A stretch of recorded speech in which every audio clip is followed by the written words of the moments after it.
Hoy día vamos a hablar de algo especial. Vamos a hablar de algo que debemos recordar porque empezamos la iglesia. De lo que yo quiero poner en sus corazones y en su mente lo que dice la Biblia. En la Biblia el Señor Jesucristo dijo: yo edificaré mi iglesia. Y es muy importante entender esta parte, porque utiliza la palabra iglesia. Y quiero hacer una explicación, algo claro en lo que es iglesia. Cuando usted le viene iglesia a la cabeza, si le digo la palabra iglesia, usted va a ver un grupo de personas, o tal vez un templo, o tal vez algo así. En esta época, la palabra iglesia era asamblea. Para que tengan idea, cuando el Señor está hablando, utiliza la palabra iglesia, pero cuando utiliza para congregarse, utiliza la palabra sinagogas. O sea, que era más o menos lo mismo, era la agrupación de personas. Y lo que trataba de decir el Señor Jesucristo es que cuando las personas se reúnen en el nombre de quien sea, hay algo, hay especial. Hoy día hay elecciones en mi país. Yo de acá me voy a ir a votar a mi país. Voy a votar a mi país, no, me voy a votar a Miami. Miami Beach. Miami Beach, lindo sería, ¿no? Viajar en el país. Y la razón que estoy deseoso de votar, yo soy americano, pero tengo doble ciudadanía y puedo votar como peruano. La razón es porque es el chavismo queriéndose meter en mi país, ¿no? O sea, Maduro queriéndose meter en mi país, y una persona que no tuvo tan buena reputación anteriormente, pero defiende la democracia.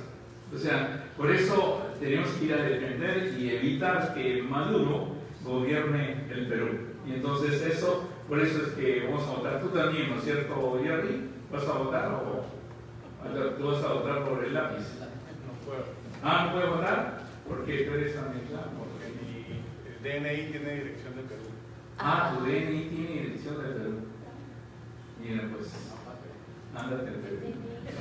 Pero el DNI de nosotros sí tiene dirección de Miami, ¿no? De aquí. Y por eso podemos ir a votar. No tienen idea de cuán preocupados están en Lima por todo esto. Y solo nos preocupa, porque, miren, lo único que ha traído estos países es que la gente no coma. Exacto. Y lo único que le prometen a ellos es que van a comer. Es mentira. Y yo no sé cómo ellos pueden creer que van a comer cuando todos los países donde ellos gobiernan nadie come. La vez pasada que vi un documental de jóvenes comiendo de la basura en Venezuela, pero no solamente eso, sino que el obeso que los gobierna, disculpando la expresión obeso, pero la estoy calificando, su DNI es más de 30, estaba comiendo lo que quería y todavía hasta hacía ganas de que podía comer más, pero así mientras su pueblo está comiendo en la basura, ¿no? Es algo, y no quiero eso para mi querido Perú, no quiero eso para mi país, y por eso Marisol y yo hacemos el esfuerzo ahora de salir a Miami. Nosotros vivimos en Broward, pero vamos a ir al centro de convención en Miami a poner nuestro voto Miami Beach. a Miami Beach para que perdure la democracia en Perú y no gobierne el comunismo.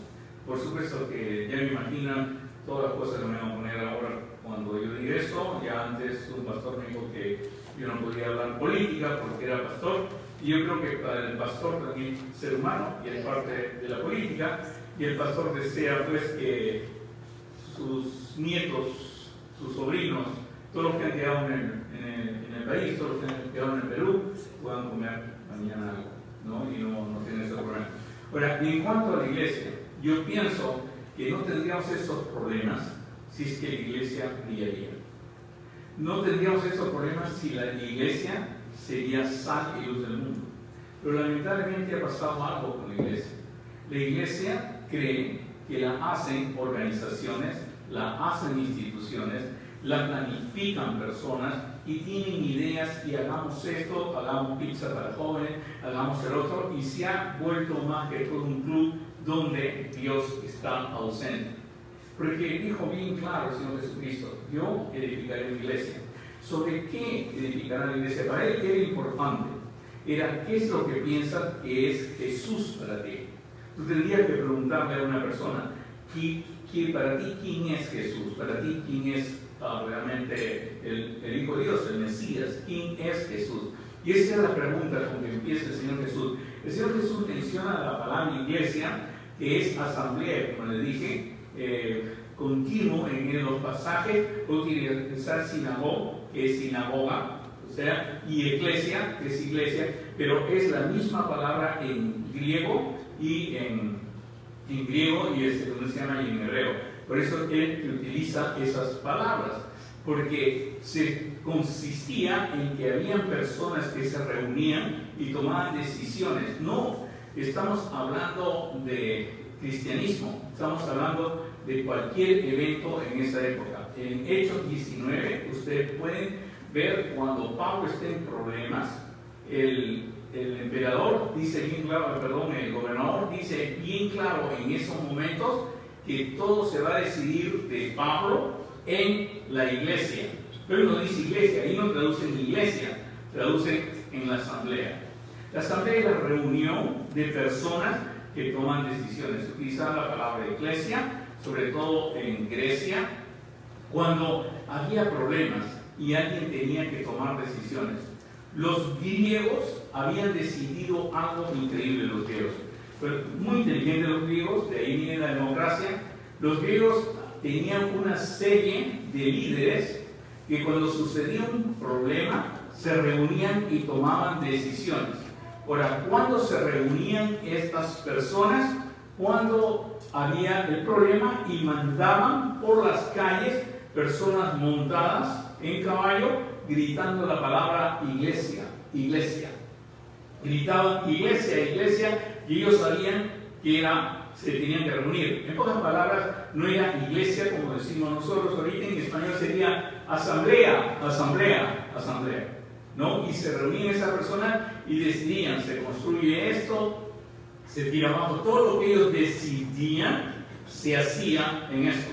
Y eso es lo que utiliza el Señor. Dos cosas. Primero es asamblea y segundo es que van a decidir. O sea, ellos van a decidir. Ellos son llamados del mundo, llamados de fuera del mundo, están en el mundo, pero son llamados para reunirse y decidir. Esa era la intención del Señor Jesucristo cuando dos veces menciona en Mateo 16 y Mateo 18 menciona la palabra iglesia. Pero te tienes que reunir bajo algo, o sea, tú tienes que tener una creencia. Los griegos creían en la democracia y creían que esa era la manera, el sistema para reunir. En el caso de ellos era bajo Jesús, bajo el Señor Jesucristo, y por eso la base para reunirse, la base para poder edificar esta asamblea era ¿qué creías tú del Señor Jesucristo? Y el Señor Jesús comienza con una pregunta: ¿qué dicen las personas que soy yo? Y le responden claramente, y le dice: algunos dicen que eres Elías, otros Juan el Bautista, al otro Jeremías o alguno de los profetas. Y entonces voltea donde ellos y le dice: ¿y tú qué creen? ¿Y ustedes qué creen que soy yo? Y entonces Pedro le dice claramente, respondiendo Pedro dijo: tú eres el Cristo, el Hijo del Dios viviente. Ahora, esto es importantísimo porque usted puede decir mentalmente ahorita: tú eres el Cristo, el Hijo del Dios viviente, pero lo puede decir de boca para afuera. En la costumbre de los judíos, en la costumbre de esa época, y sabiendo el Señor Jesús que nadie había hablado de esto sobre él, y Pedro dice claramente: tú eres el Cristo del Hijo del Dios viviente, pone la segunda condición para edificar su iglesia: tiene que ser una revelación. O sea, usted está acá no porque entendido le parece más o menos, sí, simpático, el evangelio es bonito, eso de la muerte de la cruz de Jesucristo, eso es simpático, bonito, entiendo, uno se comporta socialmente bien, hace misiones, construye sitios donde puedan, almacenes donde puedan ir a comer. Es una obra social. Eso es lo que decía un amigo psiquiatra mío, que entendía la iglesia porque era una obra social muy linda, muy hermosa. No, eso no es. Y le digo con toda sinceridad, para mí no es. Son 20 años al lado de cristianos católicos, 20 años al lado de todo, y 20 años al lado de comunistas, 20 años recibiendo teoría comunista diciendo. Y para mí la Biblia simplemente era el libro con que los curas engañaban a los pobres. Era para mí la Biblia. Y cuando leía de Jesús era una artimaña que ellos utilizaban. Podía entender la Biblia, podía leer la Biblia, todo, pero necesitaba algo. Y es bien importante la revelación de Dios en mi vida.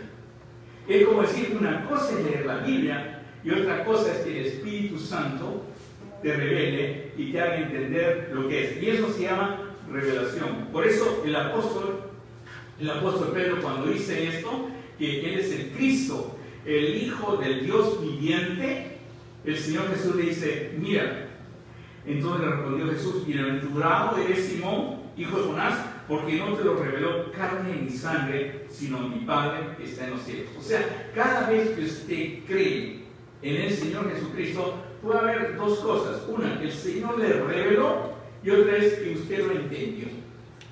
No sé si me entiendo. Que usted lo entienda, que sería bonito, yo no lo voy a ver tal vez un año en la iglesia, o 2 años en la iglesia, 3 años, y después no lo voy a ver ni más. Pero que usted haya sido revelado y es realmente algo que esté en tu corazón y está en tu mente, puesto por el Señor, puesto por el Espíritu Santo, enseñado por el Espíritu Santo, sellado por el Espíritu Santo, entonces yo te voy a ver siempre. Porque es algo que nadie te lo puede quitar. Es alguien que nadie te puede convencer. No necesitas apologéticos, no necesitas que demuestren que la Biblia es verdadera, no necesitas que demuestren que tienes el fine tuning, no necesitan que de eso. Y a veces pienso que los apologéticos o los que están en apologética todavía no han recibido la revelación directa de Dios. Porque te das cuenta, cuando tú recibes la revelación directa de Dios, te das cuenta en primer lugar que la Biblia es la palabra de Dios. La Biblia, al leerla, hace algo en ti. Ya no solamente es cuestión del entendimiento, sino Dios mismo va a utilizar su palabra para enseñarte lo que hay. Por decirte, noticia, ¿cuántos teólogos he leído respecto a Mateo 16 y Mateo 18? ¿Cuántos tratan de justificar esto con respecto a la cultura griega? ¿Y cuántos tratan de justificar esto con respecto a la cultura judía? Pero nadie trata de entender qué es lo que trata de decir el Señor Jesucristo. Yo soy de Cristo. Y la única manera que usted lo va a entender es por revelación de Dios. Esto no se entiende porque yo tengo entendimiento, por algo. Sí, el Señor te da la capacidad para que tú puedas entender el concepto de Dios. Te da la capacidad para entender abstracto, cosas abstractas. Y eso es el cerebro que diseñó el Señor. Tú puedes entender lo que yo hago gracias a Dios. Pero una cosa es entendimiento y otra cosa es revelación de Dios. La revelación de Dios es algo que entra a tu corazón. Es una certeza. Por eso la Biblia dice que la fe es la certeza. Es la certeza. Es algo, digamos que la revelación de Dios es una certeza que pone en el corazón. Es cuando yo comencé a leer la Biblia, no había ido a ninguna iglesia, no había ido a ningún sitio. Leí la Biblia porque encontré el libro de mi hermano, que era Santiago. Empecé en capítulo 5 y comencé a leer toda la Biblia. Yo nunca asistí a una iglesia, no fui a una iglesia para que me predicaran o me enseñaran o algo por el estilo, si no era la Biblia. Y llegó un momento, más o menos era a la 4ª, 5ª semana, no me acuerdo exactamente, en que me encontré con el Evangelio de Juan. Y el Evangelio de Juan fue tan claro para mí. Me impresionó Juan 1:12, más a todos los que lo recibieron y creen en su nombre les dio posibilidad de ser hecho hijo de Dios. Pero lo que más me sorprendió es que diga que el que cree, el que recibe, el que cree en su nombre, ¿no? Y es hijo de Dios, es engendrado de Dios. O sea, tiene naturaleza divina. Ni un cristiano ahorita se pone a pensar si tiene naturaleza divina, si tiene los genes de Dios, y si uno piensa así, a veces se está haciendo a nivel de Dios. Pero eso es lo que dice la palabra de Dios. Seguí leyendo y me impresionó que el Señor Jesucristo, que a los judíos lo tenían un Dios lejano, le diga el reino de Dios se ha acercado y ahora le puede decir Padre. Para mí fue increíble. Hijo, Padre, una relación, no una religión. Y pareciera que el Señor me escogió para leer la palabra como lo ha escogido usted y escoge, porque Él siempre está mirando quién viene a Él. para poder revelarme.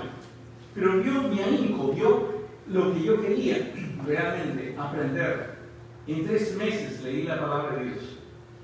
Y de ahí, cuando tenía 20 años, ahora tengo 69 años. Y a los 69 años, usted puede, mire, he ido a miles de exposiciones, he estado en miles de debates con científicos, he estado en todo. Y nunca, por más argumentos que traten de decir, por más que se burlen, hay algo dentro acá que dice Jesús vive. Eso es Dios. Y eso es revelación. Y eso es lo que trataba de decir el Señor Jesús. Los que tienen la revelación van a ser de mi asamblea. Van a ser de mi iglesia. No los que vienen intelectualmente, que yo soy apologético, que yo quiero defender, que yo quiero hacer el otro. No. Es los que tienen esa revelación. Porque los que tienen esa revelación van a hacer cosas grandes. Porque yo voy a estar en medio de ellos. Ahora, ¿qué cosas grandes? Dice, en primer lugar, con ellos yo voy a edificar mi iglesia y luego voy a las llaves del reino. Y todo lo que decidan, todo lo que se pongan de acuerdo, yo lo haré. Y todo lo que pidan, mi Padre se lo dará. Pero para mí, esto ha sido algo grande. Porque yo siempre he pensado, ¿por qué hay tanta maldad en el mundo? Hace tiempo salió un documental de Einstein, que no fue Einstein realmente, porque he leído bastante la vida de Einstein, ¿no? O sea, vi un documental que hablaban de Einstein, en que Einstein decía que no había oscuridad, sino había falta de luz. No sé si me dejo entender en eso, pero eso es lo que da el mensaje. Perdón, a mí me gustó bastante el mensaje que dijera que realmente la falta de luz produce oscuridad, o la oscuridad realmente no existe, sino en la falta de luz. La maldad es la falta de la luz de Dios. La maldad es la falta de la bondad. Por eso el Señor Jesucristo dijo a su iglesia, y era la razón que la construía: ustedes son la sal y luz del mundo. Sal y luz del mundo. Y por eso para mí es importante, es entender cuando el Señor trabaja en ti, cuando el Señor pone estas cosas, tú vas a tener otra manera de ser, vas a tener otra manera de comunicarte, otra manera de pensar, y las personas lo van a ver. Te digo con toda honestidad, lo que más impresiona eres tú en tu hogar, eres tú en el trabajo, eres tú la persona cambiada, es lo que más impresiona. Pero nosotros, este concepto de iglesia lo cambiamos a un templo, lo cambiamos a asistencia de un templo, venir a un templo e irte a la casa, donde acá te comportas. Hay ciertas maneras, por decir, yo hablo, usted escucha, Natalia canta, él toca guitarra, Juanqui y Mateo tocan guitarra y ustedes escuchan, hacemos la ceremonia del pan y hacemos todo, son rituales. El problema no es los rituales, porque significan algo. El problema es que se acaban acá. Es como que somos sal y luz del mundo en 4 paredes, pero no afuera. Yo creo que lo que ha hecho la pandemia es llevar la palabra de Dios a todas partes. A través del internet, a través de diferentes medios, pero sobre todo han pasado tiempo los padres con los niños. Y yo pienso que es el momento de reflejar a Dios en tu hogar, porque muchas veces no lo hacemos. Somos buenos cristianos en el templo, pero no lo somos en el hogar. Y por eso es tan importante. Yo pienso que todo esto ha sido un cambio tremendo y nos lleva otra vez a pensar lo que es realmente la iglesia del Señor y por qué Él puso esta asamblea. En el capítulo 18, Él pone una condición, que es una condición que tiene que ver mucho con el amor y la comprensión. Por decirte, cuando alguien te grita, tú puedes responder o puedes preguntarte qué es lo que tiene esta persona. No sé si me van a entender. En nuestro caso, cuando vamos como doctor, yo tengo que ir a un psychiatric ward, tengo que ir a un pabellón psiquiátrico, me gritan. Pero yo no estoy mirando qué me gritan ni qué me dicen. Y dicen ciertas cosas que son fuertes, ¿sabes? Sino digo, caramba, su medicina no está haciendo efecto o el tratamiento no está haciendo efecto. O sea, me estoy preocupando de otra cosa. Es igual en el mundo cristiano. Cuando alguien te insulta, cuando alguien te grita, cuando alguien te quiere poner abajo, nosotros lo tomamos y comenzamos a ponernos bajo nosotros. Ponemos a llorar, nos ponemos a insultar, nadie me quiere, todo, en lugar de pensar qué es lo que tiene la otra persona y que tengo lo suficiente herramientas para no solamente para entender lo que le está pasando, sino ayudarlo a que no le pase ni más lo que le está pasando. Le voy a poner el ejemplo, ¿no? El Señor, para poder explicar bien lo que va a hacer su iglesia, introduce el concepto del perdón. Porque va a haber insultos, va a haber desacuerdos, pero tiene que haber algo que es mucho más grande, el perdón. Entonces, Él dice cuál es la mecánica del perdón y explica la mecánica del perdón. Y es cuando va a utilizar otra vez la iglesia. Y escuchen cuando es la iglesia. Por decirte, una persona viene aquí y te insulta, está mal contigo. La palabra de Dios dice, o el Señor Jesucristo aconseja lo siguiente: tienes que ir donde esa persona y decirle, oye, tú me has insultado, pídeme perdón.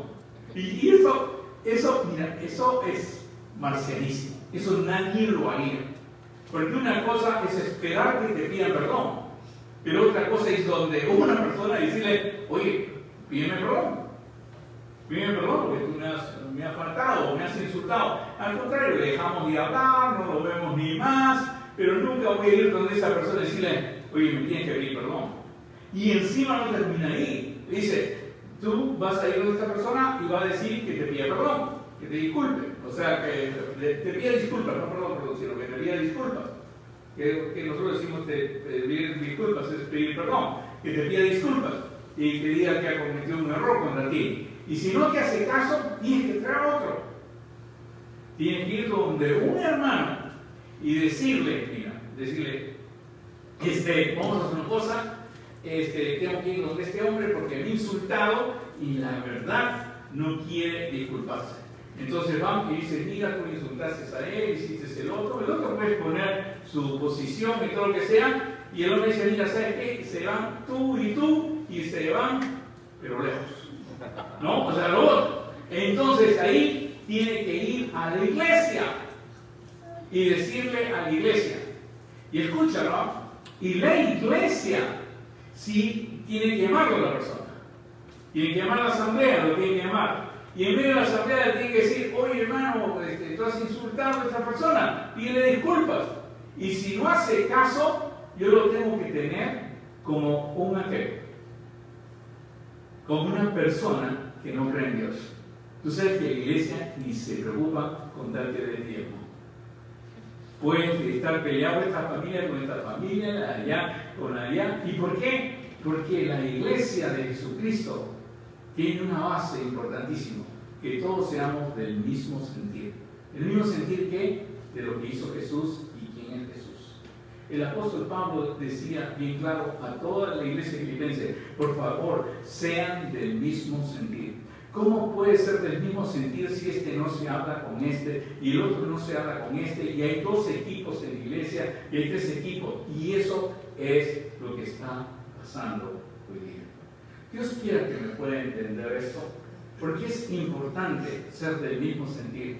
Es importante estar en paz con todo. Pero pastor, esta persona no entiende. De repente esta persona ni conoce a Dios y tiene que empezar por el principio, mostrándole tu amor, mostrándole tu paz y mostrándote las fuerzas que Dios te ha dado. Porque esto es un factor bien importante.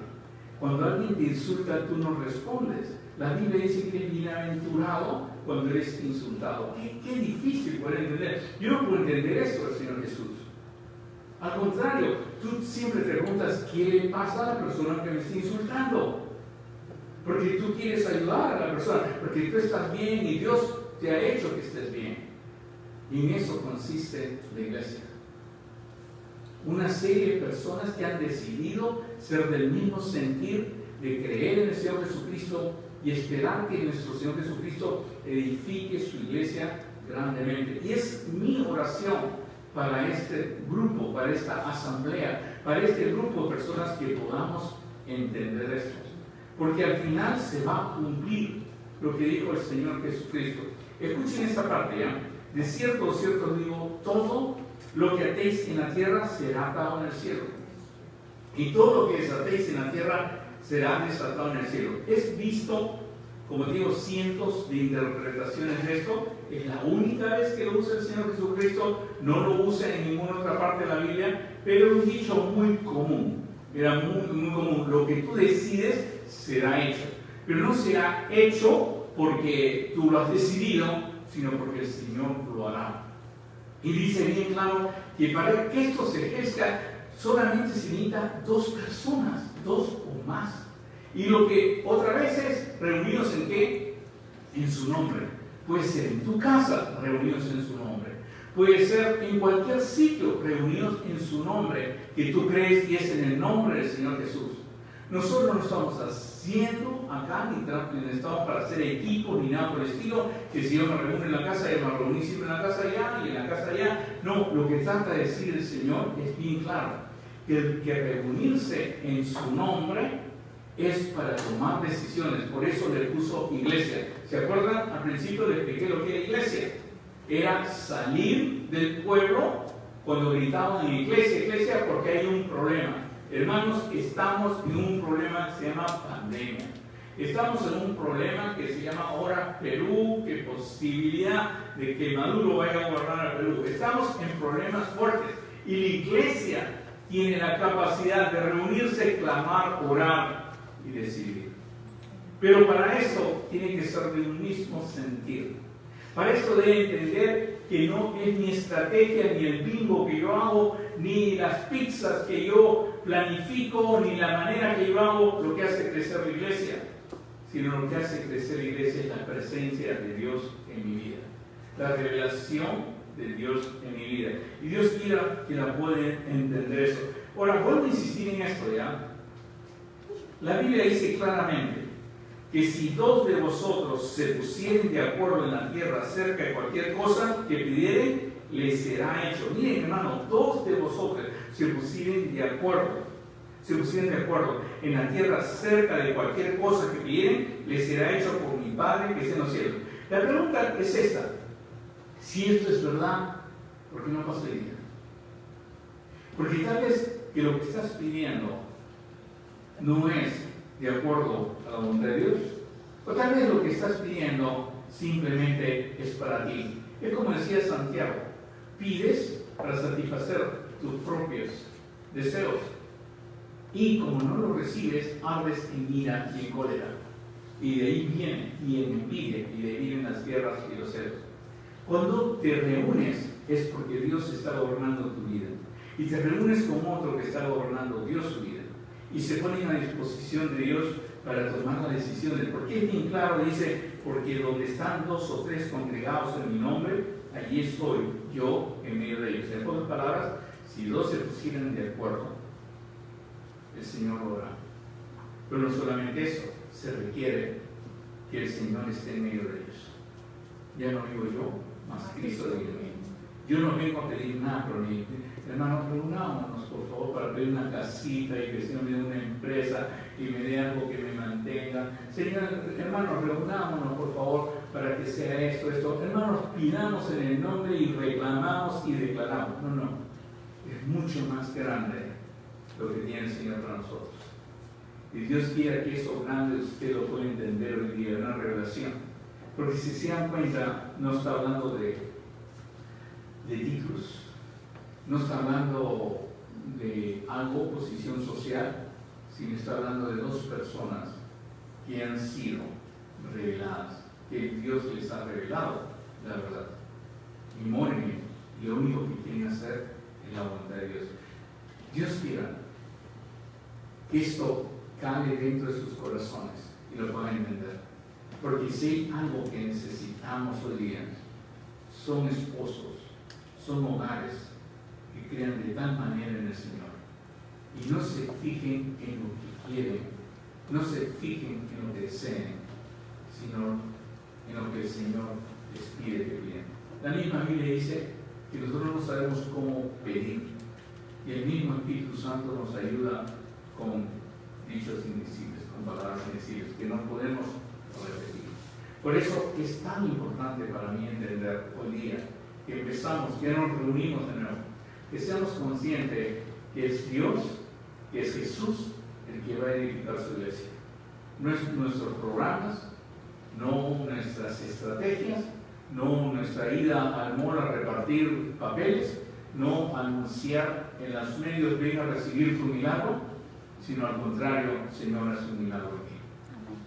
Señor, revélate en mí y que los demás vean que ya no vivo yo, mas tú vives en mí, Señor.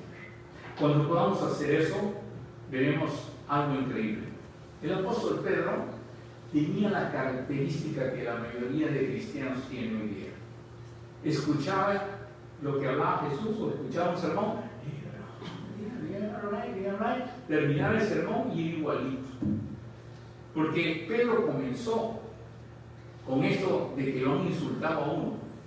Comenzó con el solo, y el Señor está haciendo una revelación inmensa donde están dos o más, esto es muy alegre, esto puede saltar, desatar y todo, y Pedro le escucha, sí, desatar, acá, qué bacán, qué bonito, y al final vuelve Pedro, porque Pedro es así, y dice, entonces se le acercó Pedro y dijo, Señor, otra vez a lo mismo, ¿cuántas veces debo perdonar a mi hermano entonces?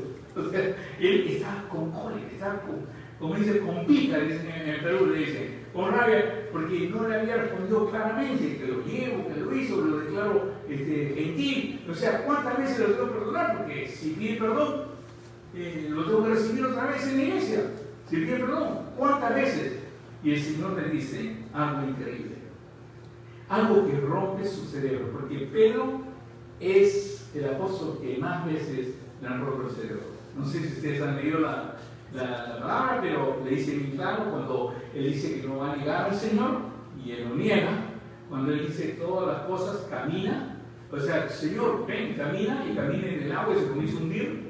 O sea, no sé si se acuerdan, pero todas esas cosas le ha pasado a Pedro. Y Pedro le está pasando ahora y está preocupado por el perdón, porque hay personas tremendos sinvergüenzones y que lo voy a perdonar yo. Yo quiero salir con la mía, de decirle, para y por favor. ¿Y sabes qué? El Señor le dice, Pedro le dice, Señor, ¿cuántas veces perdoné a mis hermanos que pecan contra mí?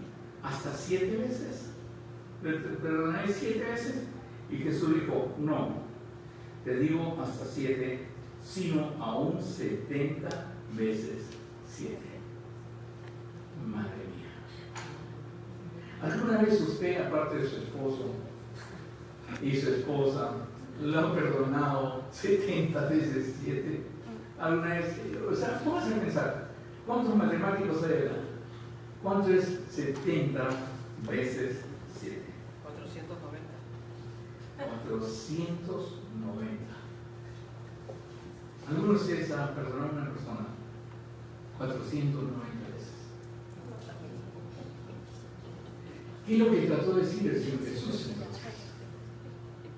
Eso es mucho más grande de lo que piensas, Pedro. Yo te he hablado algo bien fuerte, atar y desatar, pero todavía no lo dijeras. He hablado de que tienes el poder de ponerte de acuerdo con alguien más en algo, pero todavía no lo entiendes. Tú sigues pensando solamente en los rituales, en las formas, pero no estás pensando que eres uno con Dios. No estás pensando que Dios mora en ti. No te asombras que cuando estés reunido, Dios está en el tuyo. Y eso ni te suena, porque necesitas algo más. Y eso es lo que le pido al Señor en la iglesia. Que a cada uno se revele de una manera que ellos puedan sentir tal vez lo que sintieron los apóstoles, o tal vez lo que sintieron aquellos que un día vieron cara a cara al Señor. Dios quiera que me pueda entender bien, y Dios quiera que el Señor lo bendiga. Lo voy a invitar a las personas que van a pasar. En los días murió Fred. ¿Perdón? Vamos a tener los diezmos. Vamos a tener los diezmos y las ofrendas. No las tenemos hace tiempo. Vamos a tener diezmos y ofrendas. 2 diáconos están acá, 3 diáconos están. Ahí vienen los hermanos. Voy a ir orando, oro por los diezmos y también voy a orar por el Señor. Pero gracias por tu inmenso amor, pero gracias por tu gran mensaje, Señor. Te pido que bendigas a cada una de las personas aquí presentes, Señor, y le des esa sabiduría, Señor, que le des ese entendimiento, Padre Santo, que tú eres el que edifica su iglesia y la importancia de nosotros en el mundo, Señor, como sal y luz del mundo. Esto te lo